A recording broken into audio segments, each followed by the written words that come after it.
Welcome to the third and final segment of Joe and the Fatman. Joe Smeltzer, Nittany Sports Now, joined as always by Kyle Fatman Golick of Nittany Sports Now. Our producer Jay Houthan couldn't make it to this week's recording, but he'll still be the one that gets this up to YouTube and all that good stuff. So the final segment for those who listen, this is the mystery box.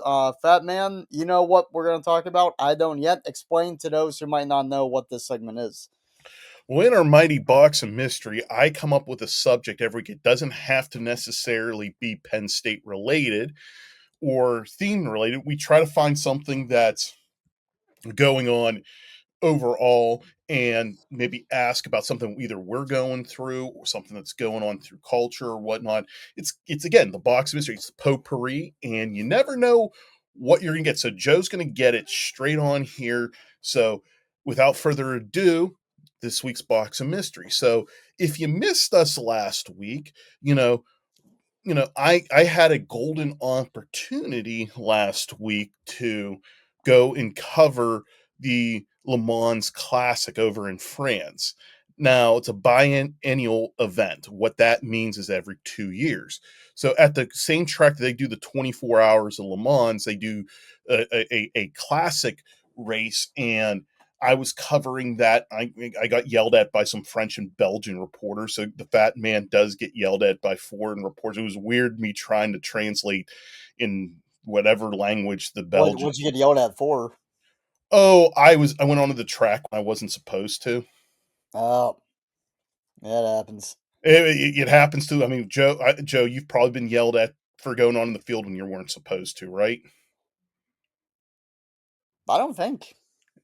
Eh, Well, I have. So I get yelled at no matter where I go. So, anyhow, that was a bucket list item for me to do. I mean, I'd love to do the 24-hour Le Mans race, but that's probably not in my future. So, to get this was at least something. So, what the box mystery question is tonight, Joe, is and I have another one for me.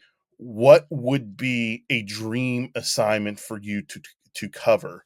Now, it don't be as precise, like say covering the Pirates in a World Series, because we Right. know that ain't going to happen in either of Yep. our lifetimes. But what would be a dream assignment for you to cover? I would say the World Cup. Uh, just because I think it's an event unlike any in sports. Just being able to not only obviously watch great soccer and cover great soccer, but seeing the amount of countries represented in the media, being able to talk to reporters from all over the place, and being able to see the passion just of any of these fan bases. That would be an absolute dream for me. I don't think it's going to happen in 2026, sadly, because I'm sure the credential application deadline is probably even already passed.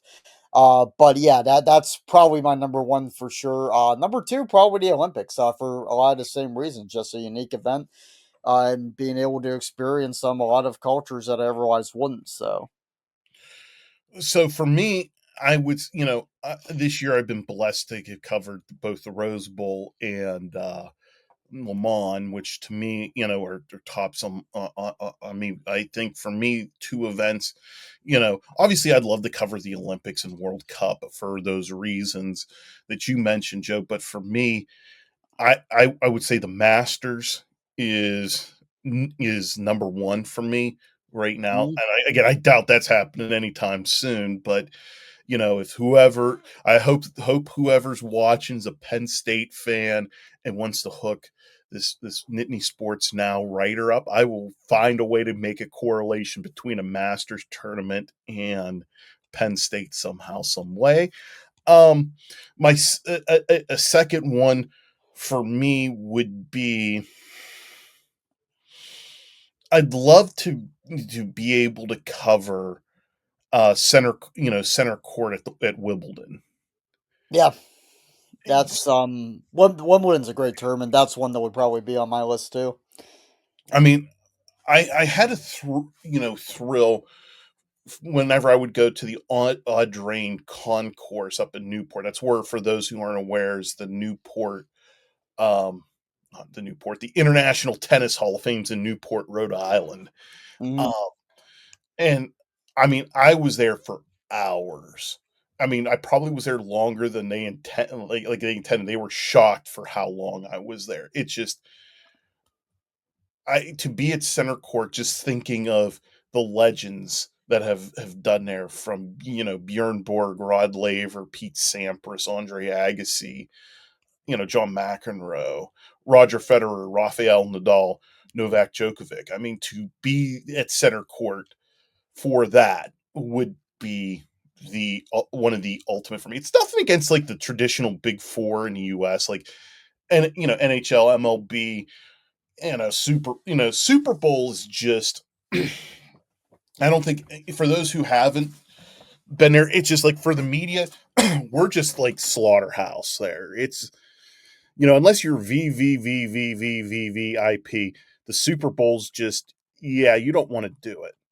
So with that being said, you want to find things that would be fun.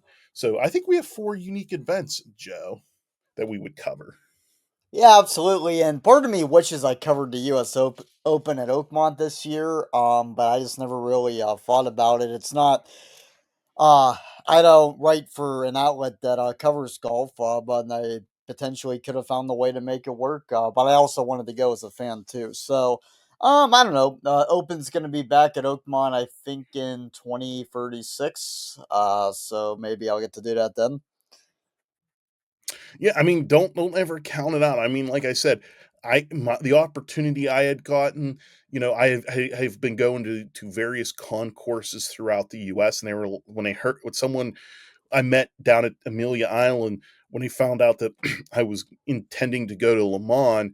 They were, and this is, Joe, I would take this as advice. This is just pure networking, but they were like, "Hey, can you do this? We'll apply for you. We just need this, and this." And I was like, "Sure."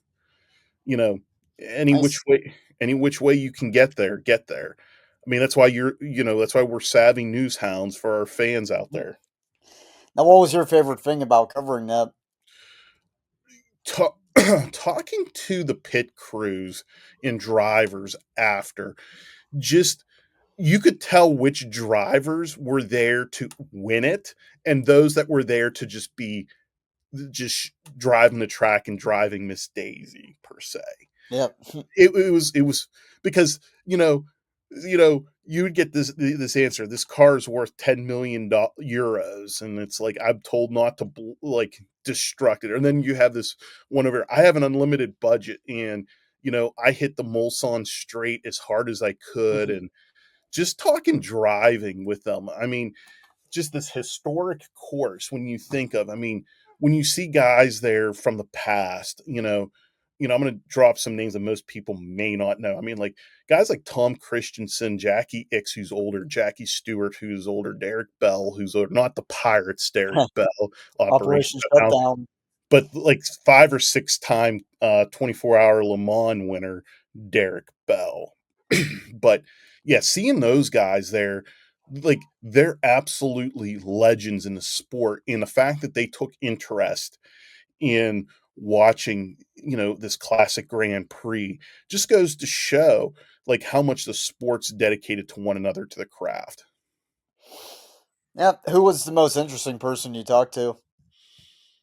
Oh, by far Jackie Stewart. Oh, nice. And what did you and him talk about? Like obviously racing, but Oh, I teased him about his beef with Lewis Hamilton, and you get a few minutes with these guys, and he just I think is he likes to call it like he sees it. Like he said, it's like, look, if I had every advantage that Lewis had, I would have like 20 world championships, and I get that. mm, Things change, and Jackie's one of the he's in his 80s and he's still going to these things. So, for those who know that, Jackie Stewart used to call things for Wide World ABC's Wide World of Sports, whether it was like the Indy 500, whether it's the Le Mans race, the Monaco Grand Prix, and did all that. So just seeing him, I mean, he's a small guy too. I mean, he kept looking up at me because I'm like, I'm 6'3". I'm over 3 bills. He's looking at me like I'm like the Incredible Hulk. You know what I mean? So that's always funny when you get guys that are doing that. Well, hopefully our producer Jay can add in that walking away music from the Hulk because this is the end of the latest episode of Joe and the Fat Man. For Kyle Fatman Golic, I'm Joe Smeltzer, and we will see you next time.